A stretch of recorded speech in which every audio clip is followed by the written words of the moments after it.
This is the Cycling Over 60 podcast, Season 4, Episode 16. Exercise Medicine Advisor, Dr. Gary McCall, and I'm your host, Tom Butler.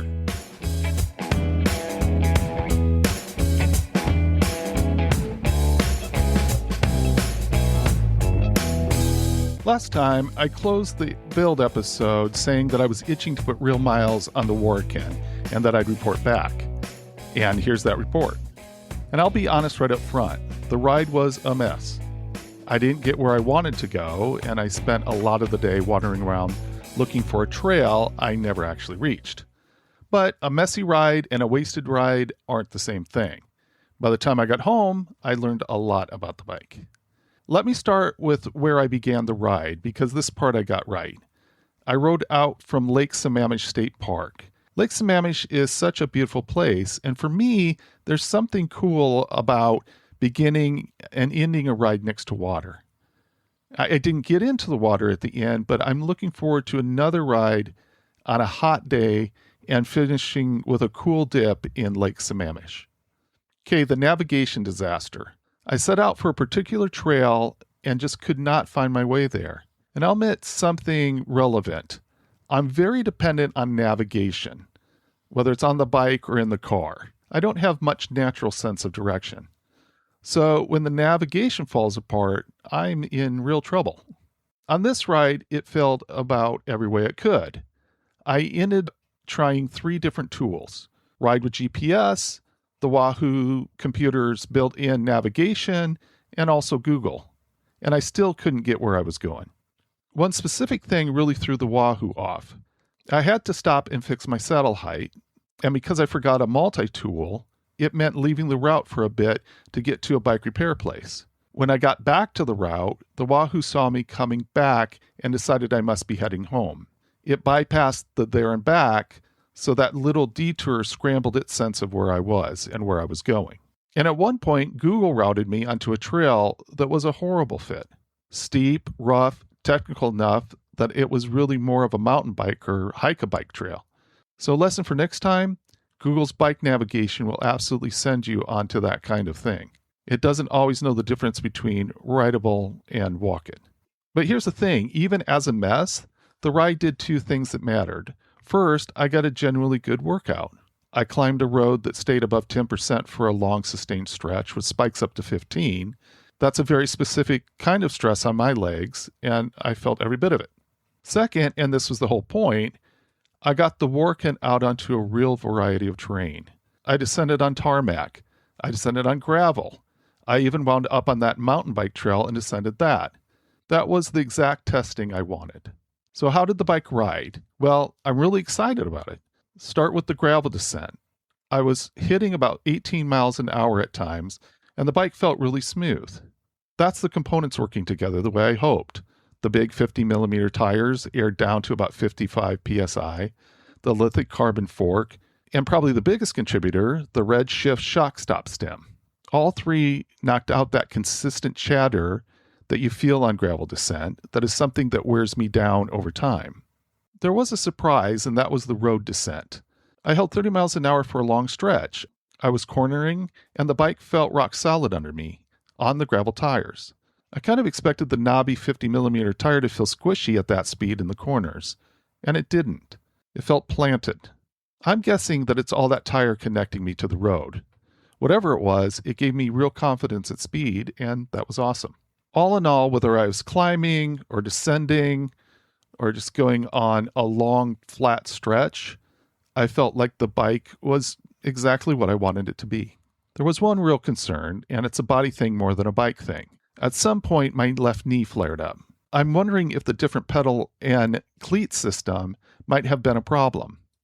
I've got a couple of theories for the pain. One is that the SPD range of motion with the new pedals let my foot set at a bad angle. The other comes from what I said earlier about the saddle height. I rode a while before I corrected it, and I may have been too high long enough to irritate the knee. The pain could be one of these, or could be both, or maybe not related to those at all. I don't know yet. But I can't brush it off because the knee would have stopped me from finishing 50 miles. This bike exists for long rides and bike packing, so a setup problem that shuts me down early is right at the top of my list to solve. And that's the first long ride on the Warakin, a navigation disaster wrapped around a generally encouraging first test of the bike. The Warakin rode beautifully, smooth where I wanted it, and stable where I didn't expect it. The two problems to sort out before the next big one, my navigation and my left knee. Now I want to shift to something I've been paying close attention to because I think I'm onto a real change with my body. And it ties back to the knee-punishing climb I just talked to you about. Let me first mention another ride, the Peninsula Metric Century, put on by Tacoma Washington Bicycle Club. It's 65 miles, 3,871 feet of climbing. That is the hardest ride I've done this year, and actually one of the hardest rides I've done in a day. I rode it deliberately slow because I knew there was a hill waiting at the very end, and I wanted to have something left in the tank for it. So I paced myself the whole day to save my legs. And even with that, it was a real test for me. But here's what I noticed. The next day, my legs felt a lot better than usual. Not just okay, they were noticeably better than I'd expect after a hard ride like that. And it wasn't the first time. I noticed the exact same thing after the Warakin ride. 2 hard rides, and both times my legs bounced back better than they used to.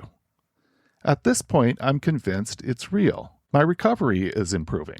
I have to ask the question, what changed? And I have a pretty strong suspicion. Not too long ago, I decided I wanted more variety in my diet. For a long stretch, I've been severely limiting my carbohydrates. And the only animal protein I was eating was eggs and dairy and occasionally fish. The problem with limiting carbs that much is that I'm giving up a lot of food choices. So I made the decision to start eating meat again after a long time without it. And it's right about the time of that change that my recovery started to improve. So naturally, I started looking into what's in meat that might explain it.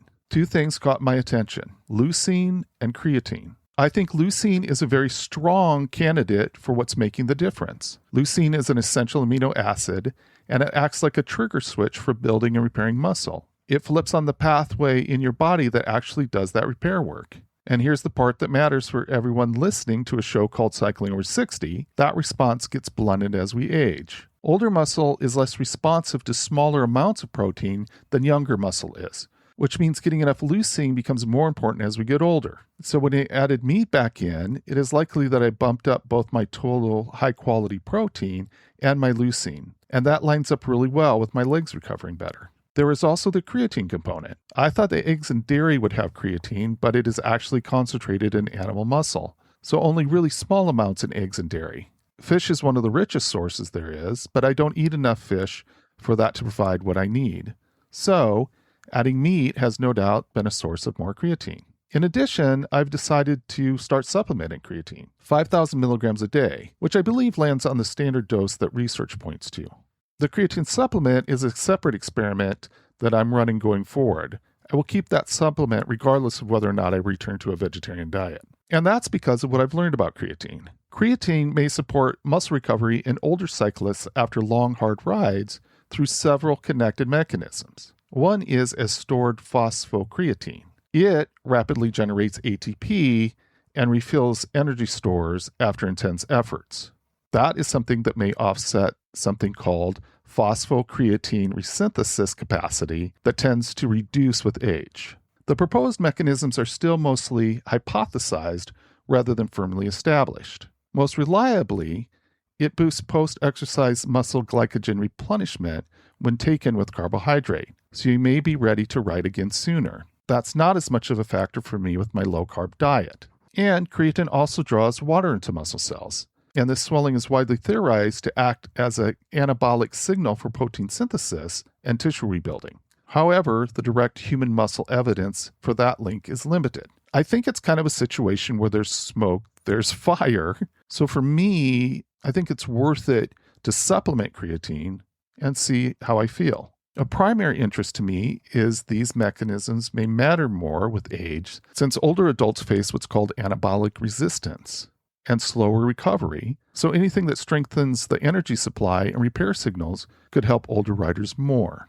Now, the strongest evidence comes from creatine combined with resistance training rather than endurance cycling specifically. I'm still sold that there's enough evidence that creatine helps for me to keep supplementing it. I believe the better recovery I'm seeing likely traces back to adding meat, and maybe to specifically the leucine and creatine, but also getting more complete protein. When I make that statement about complete protein, I know that would make my vegetarian friends wince. I know a vegetarian diet can be structured to give complete protein, but I think I was struggling to eat the right food combinations to get complete protein while severely restricting carbohydrates. Now, a really important thing for me to say, please do not do what I'm doing.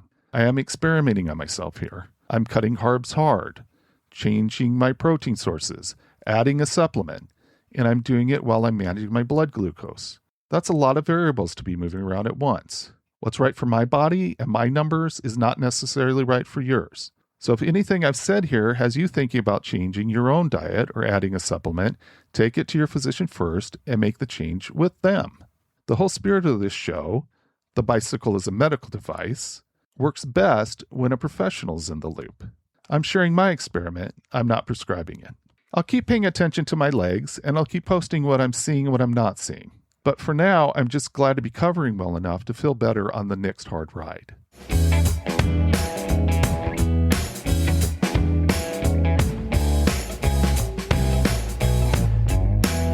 I just opened the episode with some information about leucine and creatine and what might be going on in my muscles as I recover from these hard rides.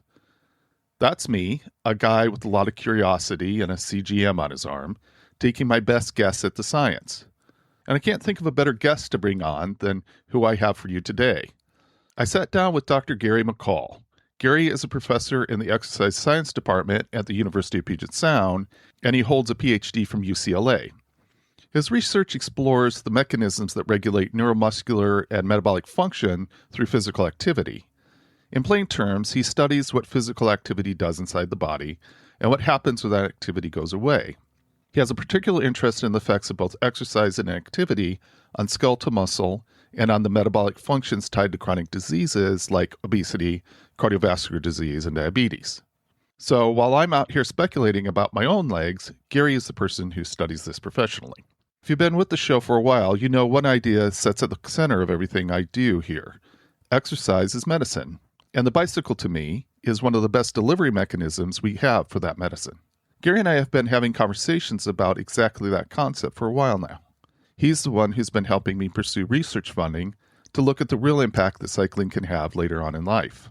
The kind of impact that goes beyond how I feel on a given ride and to what's actually happening at the level of muscle and metabolism. And here's a piece I really appreciate. Gary is a cyclist himself. He understands the obstacles that come with the current state of our bicycle infrastructure, the things that keep people from riding even when they want to. So this isn't a researcher looking at cycling from the outside. It's someone who knows the science and knows the road. I'm thrilled to introduce him to all of you. Here is our conversation. It's great to be joined today by Dr. Gary McCall. Thank you, Gary, for being here. Yeah, it's great to be with you. So glad to have you here today. I wanted people to hear from you. I've gotten to know you a bit, and working on some things professionally, and also having good time writing together. Looking for some time to do that more. Mm-hmm. And I'm really glad to bring your expertise as a professor in exercise science at University of Puget Sound here to the podcast. Let's start with this. What is your history with the bicycle? Has cycling been something in your own life, something that is part of your own fitness? Yeah, for sure. It's funny because we were thinking about this in a different context, some discussions with giving a child's bike away to a friend, and started thinking about that. I was 4 years old. My parents were living in Hawaii when I first started riding, when I learned to ride a bike, and fortunately, the neighbors had a small enough bike that I could ride without training wheels. And that's one of the few memories I have of getting up at the crack of dawn and literally riding like nonstop all day long until they drug me off the street. So I must have really liked it. Maybe that's normal, and maybe that's a little abnormal. So, that's kind of how a lot of us started. And then, I went through childhood with a bike. And then I was thinking my teenage years, from about maybe 11 to 16, I didn't have a bike. I was heavily into skateboarding. I rode my skateboard everywhere. And then got a bike again in high school, my senior year. Ended up riding it to Austin and essentially moving out of my home and moving in with my friend who'd gone off to college. And then from there, I really got into, and he was into, my friend Ross was into the cruiser scene in Austin was kind of the scene for that particular genre of bikes in the 80s. So we rode cruisers. I still have the Kuwahara 24-inch wheel cruiser I built in college in the mid 80s. Um, and then from there, in the 90s, I got into road bikes, a dedicated commuter bike, a mountain bike, and then I added a gravel bike just a couple of years ago in the 2020s. So don't keep too track of those numbers. I bought a couple of other cruisers for nostalgia in the last 10 years or so. So yeah, like that goes back a ways, almost, more than 50 years of fairly regularly riding bikes or other wheels, skateboards. Nice.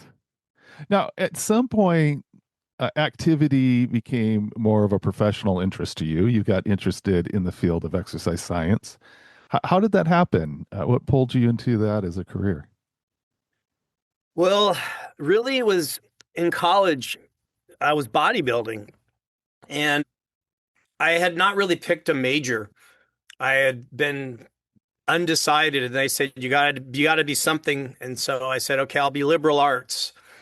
And so and then I just was increasingly interested in the training and the diet stuff with bodybuilding, and so I don't even know why I picked what I picked, but I picked nutrition. And so I entered a dietetics program. This is at the University of Texas, and became a registered dietitian with the intent of like it was all about sport nutrition. And so I kind of realized early after graduation that I didn't really know anything about exercise in terms of like metabolism, or I knew kind of what to tell people, and how to prescribe, a carbohydrate loading regimen or whatever, but I didn't really know what glycogen was doing, at the level that I would have wanted to. So I went back and got a master's in kinesiology, still intending to be a sport nutritionist. And then from there, it was really just kind of realizing that those positions were few and far between in terms of like, I'm going to work for, the Dallas Cowboys or whatever. Those sort of big jobs were held by relatively few people who were kind of moonlighting. They had real professional nutrition jobs during the day. And I wasn't really going to be able to just start as a sport dietitian. And then also I learned about insurance and third party reimbursement. And if no one else is paying for this, then people aren't going to come knocking on your storefront and probably pay you enough for you to sustain, uh, an income. And then, like I said, then I just kind of got bitten by the research and science bug and decided that I wanted to pursue that aspect of things and get my PhD and look for like academic research as a career.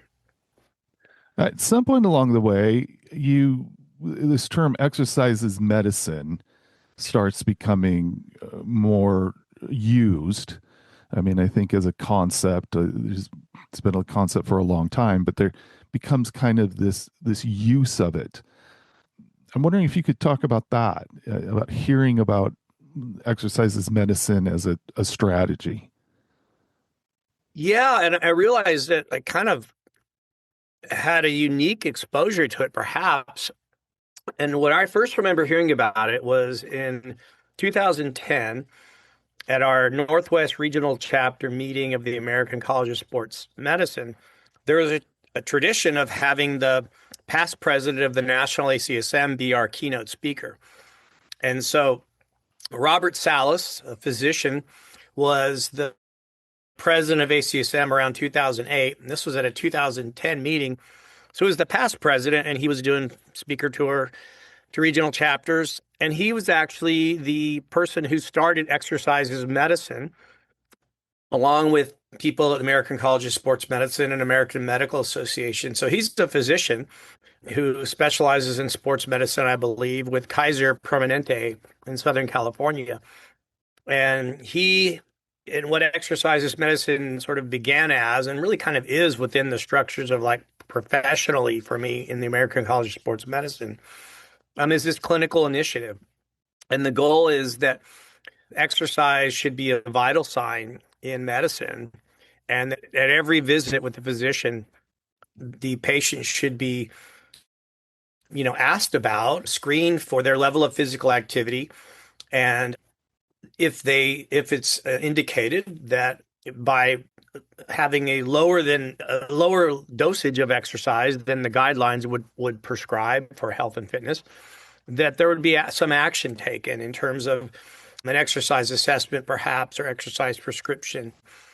And so that was the idea of exercise as medicine. And Salas was able to develop this, within the American College of Sports Medicine. And I understand that Kaiser also took this on as part of their, whatever standard or protocol, whatever we would call that in terms of their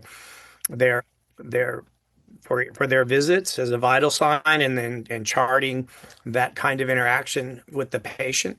So it's really just been kind of trying to encourage that in the healthcare setting. I'm wondering if that changed things a bit in the academic world.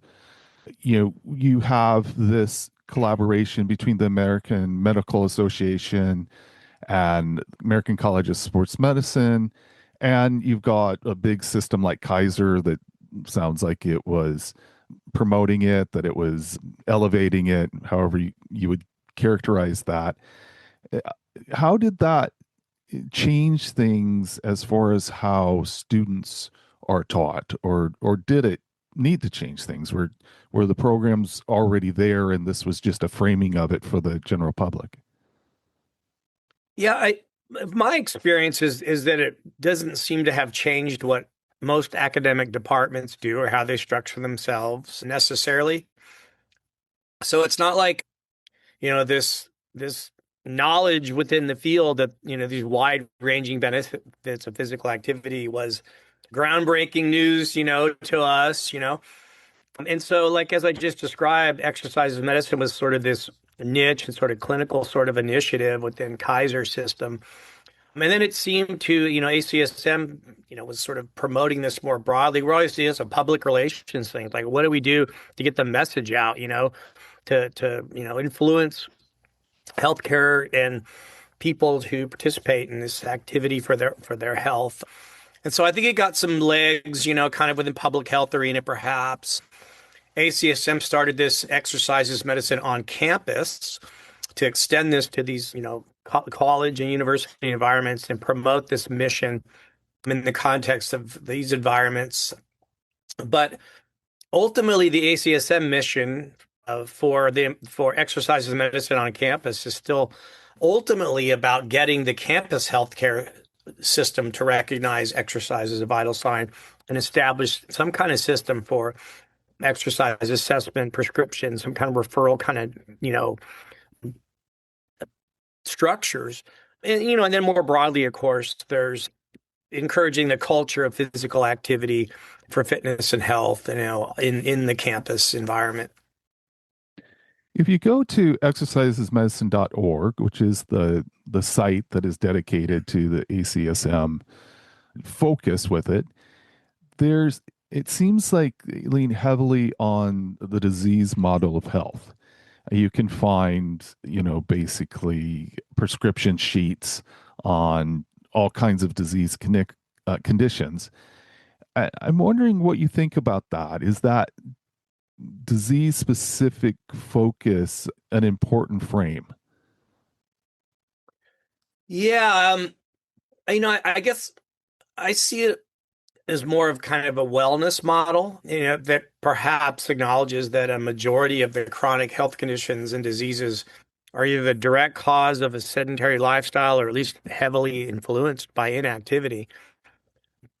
So, and conversely, that physical activity exercise is by far, and it's not even remotely close, it's by far the most effective treatment for prevention and even reversal of chronic disease. So I think this is a perspective thing. If healthcare was really about optimizing health and wellness, then physical activity would be just about the most critical lifestyle factor to address, along with, maybe sleep and nutrition. So, I guess if we think about like what medicine, people talk about it, our system is more sick care, right? They don't really, you get helped when you're sick. You don't really move from towards wellness, towards optimal health. And it's an effort maybe to make that preventive medicine, we use those words too, as just as important and arguably, more important for the average person who hasn't become, reached the threshold of diagnoses for disease, some kind of chronic disease. So, this is a little bit of a tangent here. So I think that the message many people receive about exercise is that it's this avenue to have your body maybe look a certain way, right? Six pack abs, firm butts, toned biceps, big biceps. And so while really don't expect that sort of this beauty and fitness sort of business and social influencer culture would be out there highlighting the benefits of working out, we have to find ways to break through the perception that health and fitness looks like, something like that you can see out there, right? And so this is where, you know, there's just something that people talk about, the obesity paradox, different words for it. But, the idea that you can be, people have said fat and fit or fit and fat, however they want to express that. And you can achieve health-related physical fitness.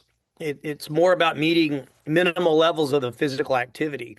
It's not about necessarily your outward appearance, right? We don't really get that message about this exercise is a lot of people, I think it's just to get to a certain appearance, right? And we're kind of marketed and told that. But really, it's, as a physiologist, humans were really designed to move by evolution, and sedentary behavior makes us sick. And most of us will acquire chronic disease, right? If we look across the population, whether it's metabolic, cardiovascular, accelerated bone loss, cancers, when we're subjected to this chronic stress of physical activity, of chronic inactivity. So physical activity is arguably more critical to the influence to this development of chronic disease than the influence of something like diet to the attainment of health. We really do have to move to be healthy. So, those in charge of our health, so to speak, it seems like they ought to be addressing that with us as this vital sign, right? As part of medicine. It's so interesting because, for really a very short time of human history, or except for a very short time of human history, there's been a risk of starvation. And, and it's like our system is built around that risk. And now, I have so many calories available to me at, all times, day or night. And so I would love it if my body could recognize that and just switch things instead of being hungry for food. Like I was hungry for fitness, for physical activity. Like I felt this, like there was this hormonal drive to get me to the gym or something that was as strong as feeling hungry when I really don't need, food. Yeah. Yeah, Yeah. I can see from my my CGS, my continuous glucose sensor, that I've got plenty of glucose on board. I really don't have a reason to have these hunger pains. Yeah. I mean, I've heard the, arguments that effectively, that throughout human history, would be advantageous to not move when calories were limited. That was kind of precious. And you did have to move to get the calories, right? And so now we don't. We can get lots of calories and not move. You don't often hear the argument that, well, when a lot of calories come on, we're motivated to move. That's usually, it doesn't seem to be that that's what's built in. The kind of the way I've always thought about this and others have thought about this, is that really our physiology, it's designed in terms of fuel, in terms of our metabolism, to expect a fluctuation of energy available. When we have calories available, we take those in. And then we need to go store those calories. And we're usually, we're talking about protein, carbs, and fats here, but in particular, our transport of carbohydrate and fat towards storage. And then when we need to move because we don't have fuel available, their mobilization from storage. And that is evolution. It required that flux to go back and forth, right? And so if you get into modern times, right, where we are now, where we don't have to flux that, there's always energy there. We don't have to move to get it. Well, what do we have? We have disorders of our transportation and storage of carbohydrates and fats, i.e., diabetes-like conditions where the glucose metabolism is disordered, hyperlipidemia that leads to cardiovascular disease, where the lipid transport is disordered, and we can get down to all the cellular details of what proteins are transporting those and how those are received at the cellular level, taken in, metabolized, and so on. But it's ultimately because the system seems to be built to expect these calories to be available and to have to move. In other words, increase metabolic rate, decrease metabolic rate, have fuel available, not have fuel available, and flux back and forth. And when you take that away, we kind of don't see, appropriate responses in terms of managing those fuels. Then we see the ramifications come up over years and decades as chronic disease. Which I think, kind of coming back to a disease focus, it's like, unfortunately, and I have to own this for myself. It's like I knew for, probably 30 years, I need to be more active. I need to be more active. Probably for 30 years, I gained, a pound a year. And it kind of took like seeing some disease states for me to get motivated to really change. And I think physicians all over the place are seeing that too. I mean, I had physicians telling me, these things that you're experiencing would be helpful if you're active. But, I think physicians all over are seeing that people respond to the disease states, and they don't really take things serious until they get there. Yeah, when you can feel what's getting taken away very, very directly, maybe is what, I don't know. We all have different motivation, I'm sure, what that threshold is. For some people, maybe it is that looks, right? They can just go, I don't want to look like this. Other people, maybe it's, I want to feel like this, or I want to be able to do something I can't do if I continue down this path. But maybe think about, I teach nutrition most regularly, and one of the first things I do is go through the what you should eat more of and what you should eat less of, and basically make the point day one of the class that the students don't really need to take this class. Everybody knows they should eat more fruits and vegetables and more fiber, and there's kind of a short list that they got the message. We don't need any more education, and it's like, okay, so why don't you do that? I could ask them about exercise, and they'd probably tell me pretty close to what would be better for them, in terms of how much exercise and how frequently. They know that too. Well, what's the problem? Why, what are the barriers to achieving this in our current, society, our current environment that we interact with on a daily basis? We're having a trouble doing this as a species on the planet here. Well, I'm interested in how able are we to do a full assessment of how fit a person is? Is that something that we've got down from a science perspective, or are there still meaningful things left to discover? Well, I think context is important here. I mean, I see it as more settled sort of than not if we think about the general population. If we be more specific in sort of terminology, academic terminology, we talk about health related fitness. And so here it's sort of we could define components of health related fitness and sort of categorize those as we do in academics and medicine as cardiorespiratory fitness, muscular strength, muscular endurance, flexibility, composition is in there, and that's perhaps there's a little more controversy to that as a component of fitness. And then sometimes in the conversation there are aspects of psychological health that get included, sometimes metabolic health, so maybe these are the things, that are kind of like trying to push their way in the door as they're, unequivocally health related sort of in their own right. But those first ones, these are areas of physiology that are most directly modulated by physical activity. You know, we know it's good for our cardiorespiratory system, what it does for the vascular physiology. We know what it does for muscular strength, muscular endurance, right? Those are pretty measurable and pretty directly easy to figure out, at least as we traditionally, define those.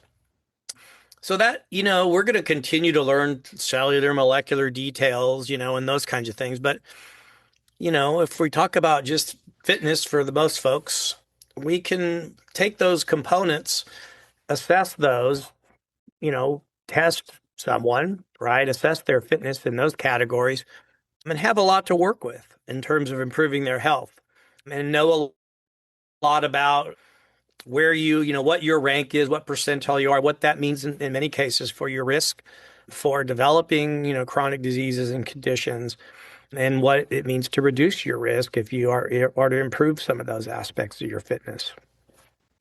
If we were going to look at one measurement, VO2 max. Seems like that's gotten some attention as a real indicator, not just of fitness level, but of longevity. Yeah, I mean, so VO2 max, that's sort of the gold standard measure for cardiorespiratory fitness, and has been forever. For the general population, we can look across, age and sex and assess, rank you basically. We have thresholds for low values that we know start to impact your functional capacity. And then, of course, for athletes, it means maybe something different for like performance at the elite end of things.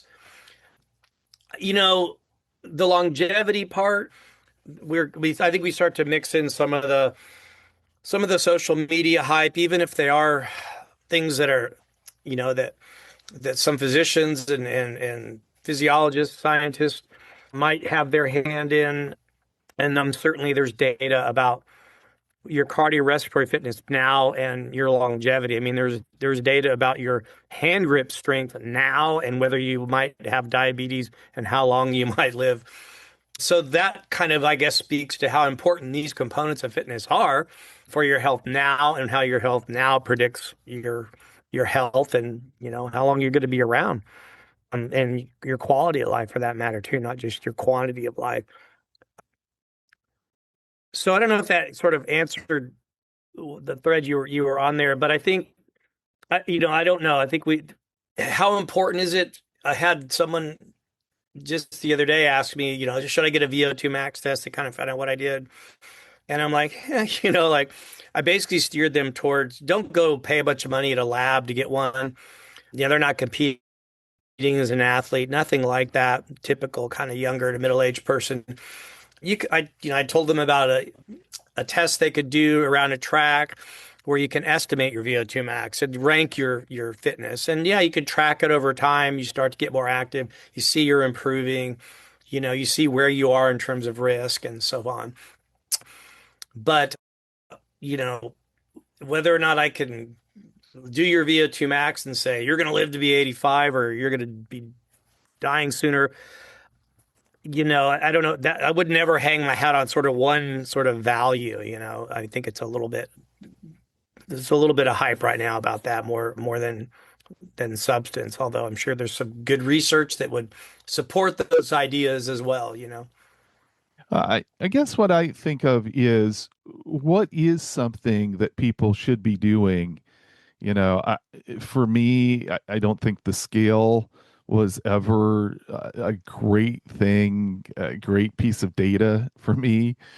So it's like, what is that thing? Whether it's the estimated VO2, running a track, something like, hey, do this every once in a while as a way of tracking something. Fitness is, every year it seems like we just see more and more evidence that being active, being it is tied to so many things going on with our physiology. And so it's like, what is that thing, that people could add to their routine to get a measurement that, that can be effective at even motivating people?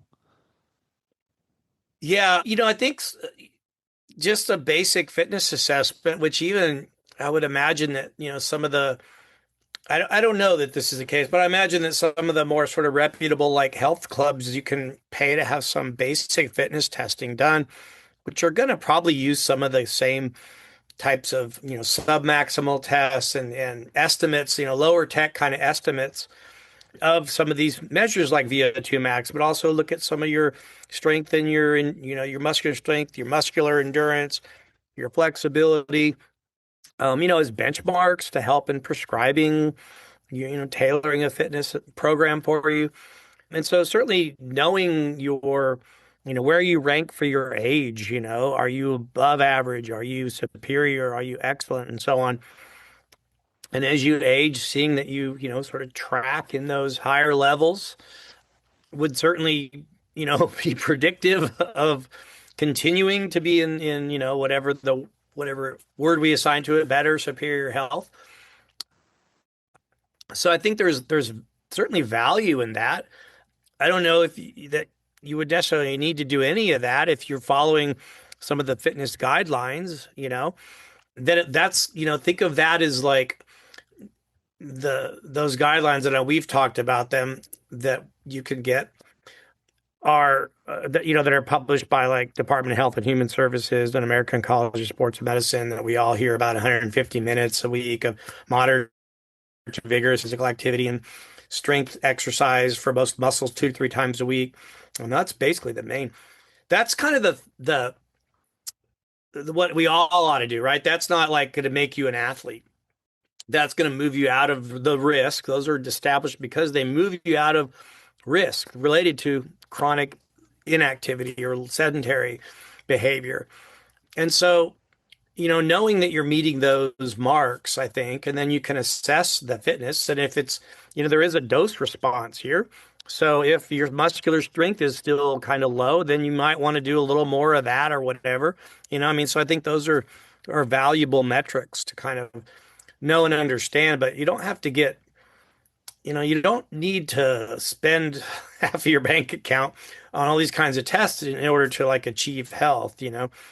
If you can just keep track of your frequency and your duration and meet those benchmarks and add a little more is a little better. Some of the very best news, I think, for people that are inactive and haven't been doing anything, is that your greatest benefits from physical activity occur when you go from the nothing, the sedentary, to meeting those guidelines. That's kind of why they're there. You don't have to be marathon level training to be fit, right? So you're the slope, you're going to have a steep slope of improvement in health from going from nothing to meeting those guidelines. And that improvement is going to flatten out as you increase the dosage, right, of the exercise. And so that to me is good news for most people. You don't have to, if you don't like moving around a lot, whatever, you haven't been doing it. If you just go from nothing to something, you've done more than going to extreme sort of training for marathons or whatever sounds extreme to somebody. You don't have to go do that and be an athlete. I think that's such a great thing to say, for people to realize, those recommendations are not, long hours, huge commitments, but yet from going from nothing to just that little amount is really impactful. Mm-hmm. There's a change that happened at the first of the year that interests me in a lot of different ways, and that's that Medicare has started to pay for fitness evaluations every 6 months, and this is like traditional Medicare. And I'm wondering if you have some thoughts. I know you and I have talked about that. Do you have some thoughts about what that means as far as this concept of exercise being part of a clinical multidisciplinary approach, the value of exercise in that approach? Have you thought some about that? Yeah, I mean, I think it's a beginning step to, maybe a more broad third party reimbursement being established. Once the government starts doing it, maybe we'll sort of see that work its way more broadly, so more people can have that benefit. And so without that, because of the way our healthcare system is, I mean, that's kind of how you have to gain traction in this current model. No one can really afford out of pocket, healthcare. It's hard enough for many people to afford, their premiums to get healthcare at all. So I think, you know, in terms of accessibility for people getting some, assessment, some encouragement, some support, it goes a long way. A lot of people, I don't know about a lot, but some people will do whatever their doctor tells them to do. They won't do what their friend or their kid or whoever else. But if their physician says you got to do this, here, and they're looking at some labs or whatever, they're listening, right? They're paying attention to that. So you probably have done a little more work even than I have. I'm not 100% sure what Medicare will cover other than something like you said, there's like something like 15 to 20 minutes that's billable related to physical activity. It's sort of their regular wellness checkup. Presumably that means that there would be coverage for some kind of physical activity assessment prescription from your healthcare provider within sort of whatever billable times allowed. So that could be really meaningful. And if it opens up on most all healthcare insurance coverage, then I think we're going really in the right direction. Now we've got that vital sign, that whole exercise of medicine model is being realized. If we can get to that point, yeah. It isn't much, really, to be honest, but it is a start. And so Yeah. I think it has to be triggered by some disease state that, the assumption is that physical activity is important for it. For example, diabetes, pre-diabetes. And then that triggers an assessment that isn't a real thorough assessment, but it's assessment. The thing that I'm interested is the every 6 months part of it. Hmm. That you can start building a case over a period of time, of a trend. And my hope is that will become something that is effective at creating change. Yeah, Yeah. and but also I wouldn't blame physicians that, every fitness evaluation comes back the same. You need more activity. And then the patient, there is no more activity. And then another 6 months, yeah, you need more activity. Yeah. I could see where that could be a thing too. So, but Yeah. it's going to be really interesting to see if this makes change and if it does, how that change is made. Yeah. Yeah. I think it's moving from the physicians that do ask about physical activity diet have been doing that, but then because there isn't really a structure in terms of assessment and prescription, if because they probably don't do that, it's probably more of those like try to improve your diet, see if you can, maybe give them a couple pointers to lower their cholesterol, tell them if they could exercise more, that would be great. And then the person just leaves, right? And they go, "Oh yeah, I was supposed to start exercising. I thought about joining a gym and whatever." And 6 months is later, So, to the extent which we actually have some real system that assists people in achieving some of those powerful lifestyle changes, and then maybe you're getting at this every 6 months, that's kind of fine tuned, and then the labs are coming in, and we can start to understand, oh, this person did reports doing this much exercise, and their glucose is in better control, and their blood pressure went down, and then 6 months later, it's it's gotten a little bit better or whatever. Right now, we can really start to see the power of this, and then the healthcare insurance companies can start adding up how much less that person's costing them, or maybe, and we can start to see really what the impact is of, this intervention in terms of the improvement of the health of the person, and a better model for the healthcare system that's more efficient, more cost effective. I mean, that's a real hope. It's a real hope that something like that could start to emerge, and then that having, that impact having policy implications as well. You know, I- but even, just from the out of the gate, I do think there's this interesting element of clinical exercise physiology. Hmm. It's not the same as like going to the gym and having somebody say, "Let's pump you up," the old Hmm. the old Yeah. skit. But it is a place for exercise science within the clinical team. And so I wonder if you could talk a bit about that, about what is going on with clinical exercise physiology as a field. Yeah, well, I think I'd start out by saying, it's some of this is a little bit out of my knowledge or expertise area, having been involved in more basic research, and having our department at University of Puget Sound more structured for basic science education and less applied.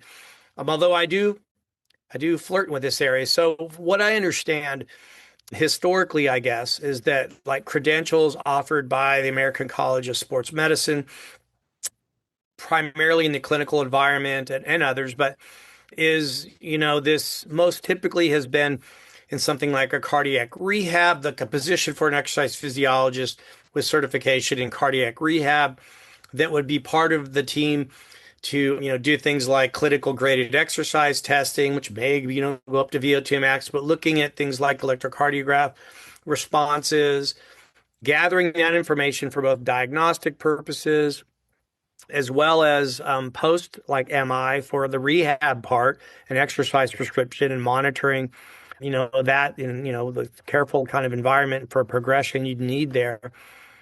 So that's kind of the most, that's like the niche that's been there for a long time. But that's not a big number of jobs, if we figure there's whatever one at each like hospital that has a cardiac rehab or something like that. And so the real, where's the team going to be, right? Where are all these exercise physiologists going to be in the clinical environment once the doctors start, finding like just about every patient needs a consult, an assessment, and a prescription. So that's getting a lot of traction right now in, in terms of the possibility of, establishing a exercise physiologist, a clinical exercise physiologist professional as part of the healthcare team, similar to how we have nursing, OT, PT, registered dietitians. They're just another important piece of the healthcare team that the physician has to access for the patient. And so, I've seen certifications recently come on for like cancer exercise in cancer, and I've seen job postings. So I know there's stuff going on. I just don't know the scope of it. For like a young student, would it be like, yeah, do this, there's going to be all these jobs for you. I'd like to be able to say that soon if healthcare did, establish this. It looks like there's a lot of momentum and a lot of people advocating for this kind of credentialing and this sort of role to get exercise physiologists in the clinical setting so that we're just part of the team, like all the other people we expect to be there. I have been surprised with myself. I started out not having a lot of expectations about what I was able to do. I mean, when I jumped on the bike at 59, I was not in shape at all, and I've been really surprised by what I've been able to do. Just last Friday, I set a couple personal bests because I was pushing really hard. And this is on a trail that I do a lot, so I have a lot of opportunity to go through those segments, and it was good to see at 63 that I'm hitting personal best still. And I'm curious about that. When someone has been inactive and is now, say 55 years old, what do you think can happen for that person? You- how should somebody like that see what is possible by getting in shape later on in life? Yeah, I think a lot. I just came across a headline, read a little bit of the article about an 80-year-old woman who completed an Ironman length triathlon in about 16 hours or so. So that's not obviously your question or the goal for most of us, and I think part of her story, if I remember correctly, was she kind of similarly didn't take this up until, you know, she was, an in middle age to older years, right? We see that kind of thing happening quite a bit. But if someone, you in particular, if the individual is still relatively free of debilitating chronic disease, that doesn't limit their ability to exercise, right? They could literally change their life here, right? They could resume or revisit, past physical activities that they enjoyed, explore activities they've always wanted to try, do the Ironman, but assume they could no longer aspire to engage in. I think there's, you know, most times I probably forget to even, mention this, but there are important opportunities for social interaction, right? That support and sustain social, emotional health. And those are really important considerations as well, especially if we look at aging populations, right? So there's a whole lot, right, that could facilitate independent living, ability to maintain your home, carry your groceries, carry your grandchildren, travel. What do you like to do, right? Generally carry on your life without suffering from limitations that the chronic disease might otherwise impose. So if we haven't said the word health span, but we talk about health span, right? Being able to not just your quantity of life, but that quality of life being pushed out so that you can do all the things you want to do, right? I see it, getting beyond this mindset that, we can't do activity X anymore because we're beyond Y age is old, right? So, a lot of what we assign to is aging or expectation of aging. There are people that make arguments that that's actually physical inactivity, and we're confusing one for the other and sort of expecting to have certain declines and say that that's aging, but really that's physical inactivity. And so we could see those get disentangled by those people who maintain that activity and are able to do lots of things. Now, it's not saying, your power output and all those kinds of things are going to be, lower than when you're much younger in your adulthood, but it doesn't mean you can't get out there and do a lot of these things, maybe just a little bit slower or something like that, right? I think it's really interesting because you talk about, an 82-year-old woman going out and doing a triathlon. And I think we're starting to break things like that are examples that are breaking us free of, preconceived notions. And I think we've only begun to do that. And when, you know, we get to the point where it's just, we're seeing that all the time, and it's not such a rarity. I think we're going to look at aging very differently. Yeah. We need more examples like that. Yeah, there's a couple of these physiologists at Ball State. There's two brothers, Scott and Todd Trappy. And over the years, they've looked at aging. They've done aging research, and I'm just remembering this, so I probably won't get it all right. But they were looking at, I believe it was like Norwegian Olympians. A lot of them were cross country skiers, and they were looking at people in their 80s and I think even into 90s and measuring things like VO2 max. And one of the important criteria was these people had been active their whole life, right? This isn't So like what could you be if you never, stop that really heavy training? So we're looking at sort of like these limits, right, of human potential.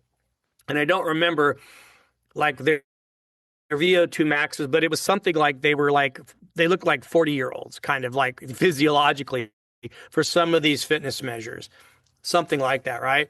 So it just kind of showed, that decline, that slope of decline was really kind of flattened out, really gradual. And that's what this high level of activity did for these already extraordinary people to begin with. So their slope, they started out at a higher point on their Right. decline, but it just kind of shows you what's possible through that kind of physiological stress of exercise, what it can do for you and how you can function later. It's pretty extraordinary.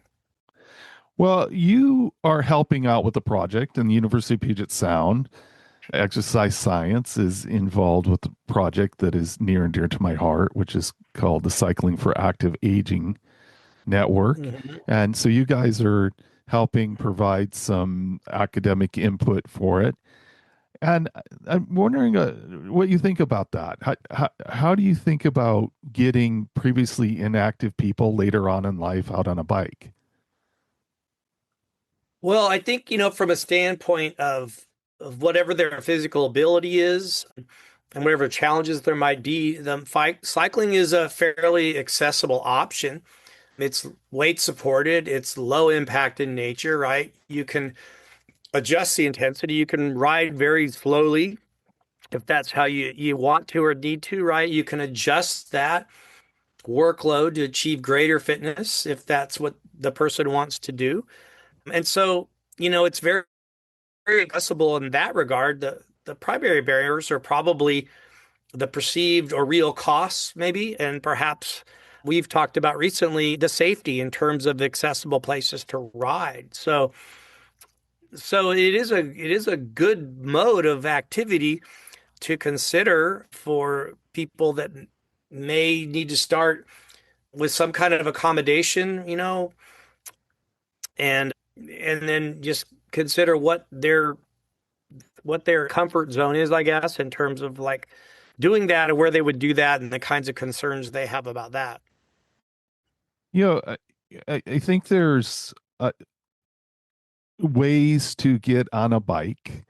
And, there's a lot of people that have bikes hanging out in their garage, but there's other ways to get on a bike as well and give it a shot.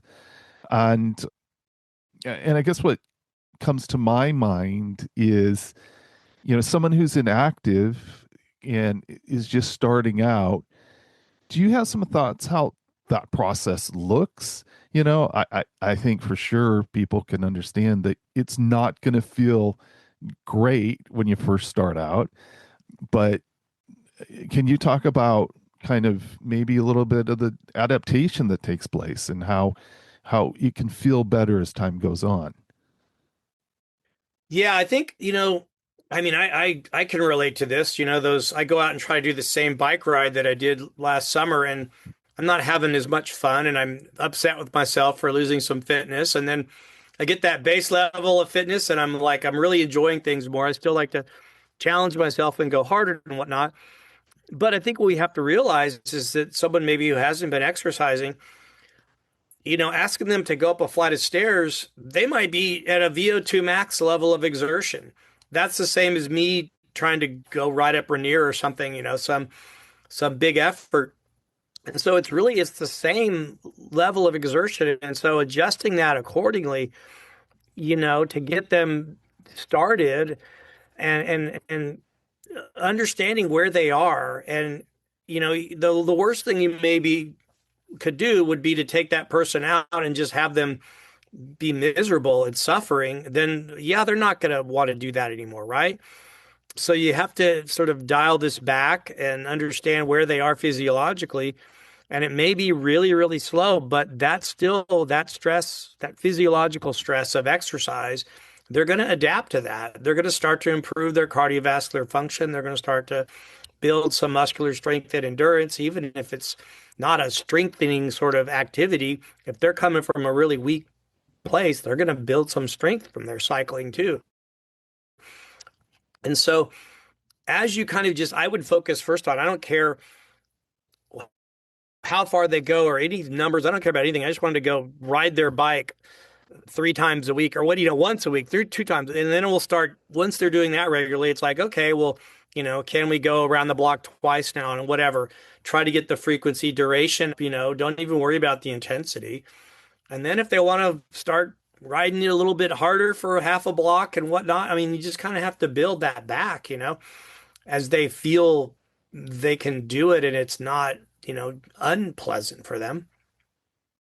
Yeah, I just love that picture whenever I hear of it, of somebody that starts out, and there's one person who's like, my driveway is at a quite a bit of an incline, and it was even just hard getting out my driveway, you know. Yeah. And so, but then, the consistency, if you stick with it and you're consistent, then, pretty soon you just start seeing better and better and better performance and then you realize, wow, at some point you're like, wow, I just did 5 miles or something like that.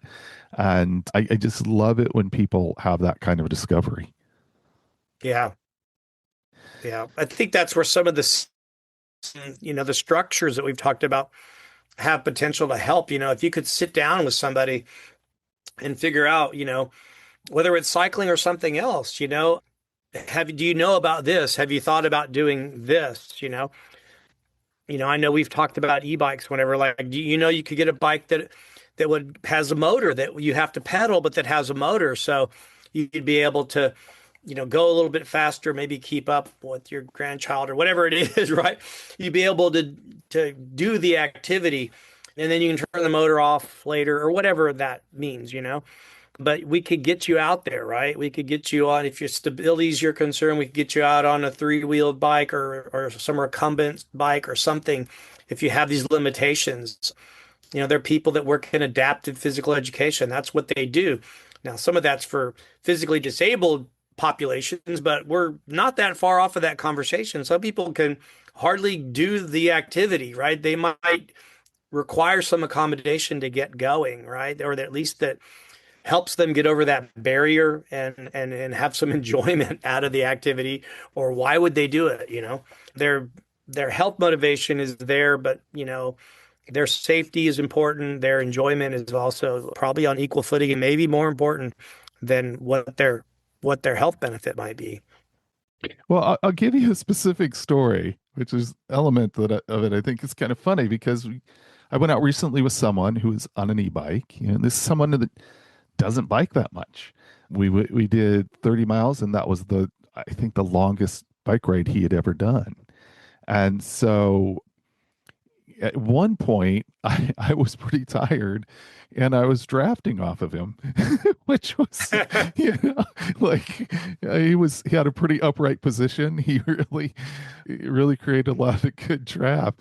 But when we got done, he was exhausted, Hmm. and he had purposely stayed in eco mode. So it was the least amount assist he could do. And he did 30 miles and he was absolutely exhausted.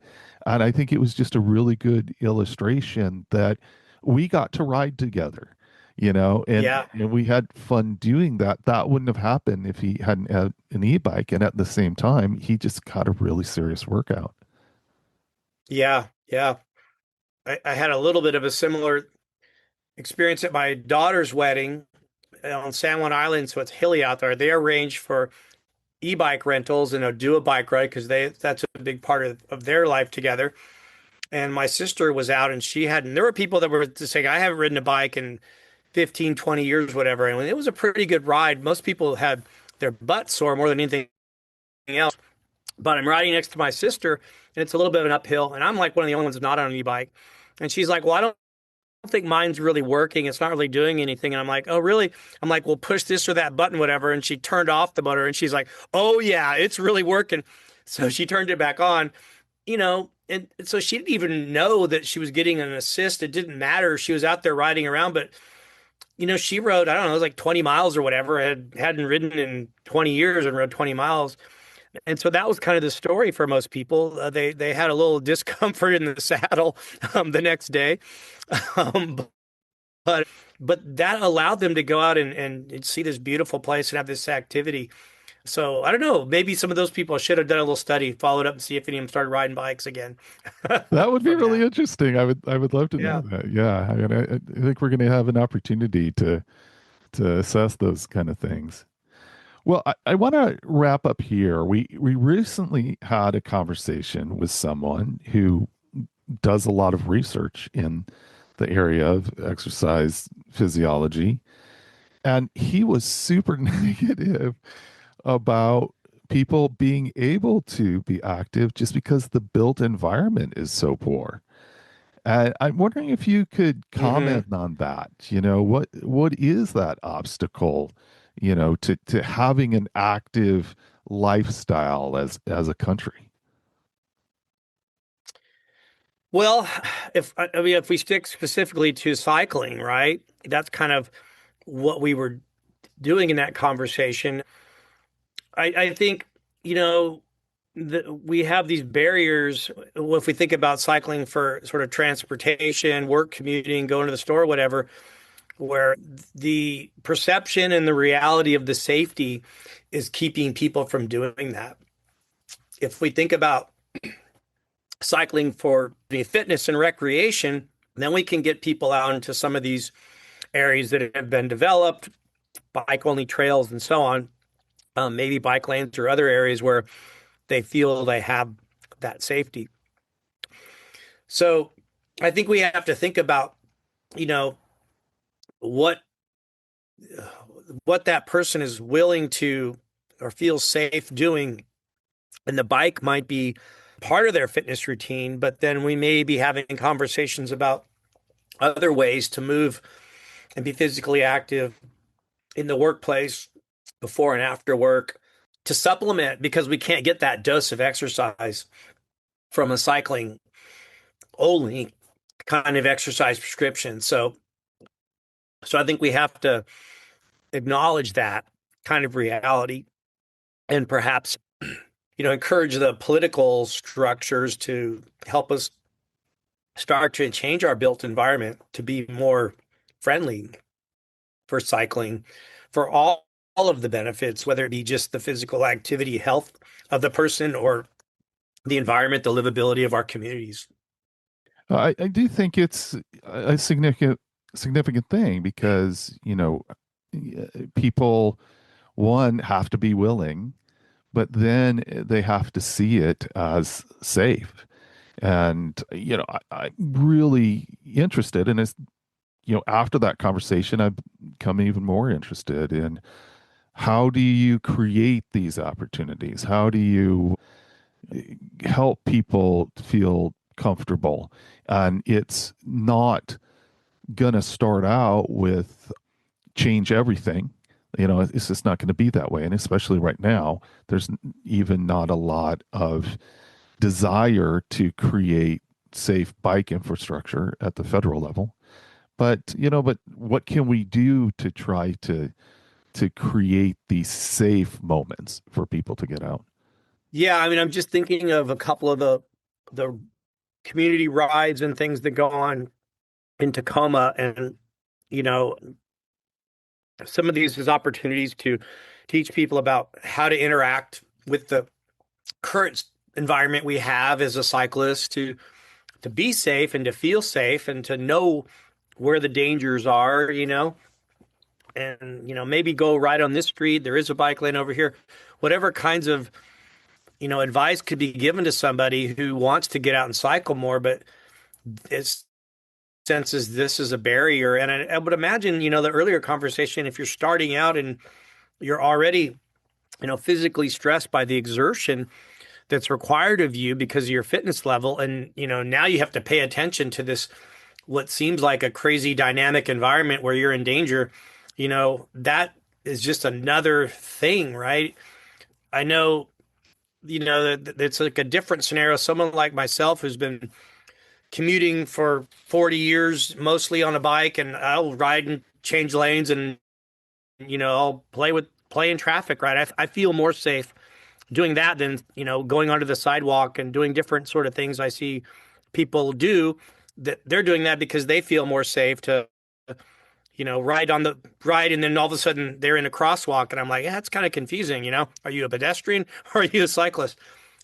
But they're doing that for their own sense of what feels safe to them in terms of how they're interacting with that, traffic environment. So the quick answer would be, to try to come up with more opportunities to, and we have a lot of this, right, with like metro parks and others, but to have more opportunities to like help people understand, and we say bike safety or whatever you want to think about it, how to operate a bike in the environment that we have, while we strive and push for, restructuring of the environment to actually be more friendly and facilitate cycling. Well, I think that that's going to be still like a grind. I Yeah. think we're still going to be up against a lot of pressures in order to get policy change. And I like being in that fight, and also appreciate voices like yours that add kind of this academic perspective to the battle to make it more attractive for people to be active. Yeah. I mean, yes, for so many of these areas, we could do more research on all these things, but we could also, and we may not learn a whole lot more about like what it takes. We know the physical barrier is what makes people feel safe. If the cars are on the other side of some kind of physical barrier, right, as opposed to a white line painted on the road or nothing. So there's good data to show that people will ride bikes if you do that. So if you want people to ride bikes, now how do we do that, right? How do we change our built environment? You're going to get a lot of arguments about what it costs and doesn't cost, and what we get cost benefit. But if we want to do that, that's what we have to do, right? And so at some point, hopefully we'll have a tipping point in favor of creating these structures and making this more accessible and realizing all the benefits for our health and fitness and beyond, right? That I don't think people necessarily appreciate the wide range of benefits to life and interacting in our cities we could realize. Yeah. Well, thanks so much for joining me here and taking the time to do this. And I look forward to talking to you some more and working on some of these projects and Yeah, seeing what we can do. it's been fun. Yeah, yeah. All right. Well, I'll talk to you later. Okay, Tom, take care. Bye now.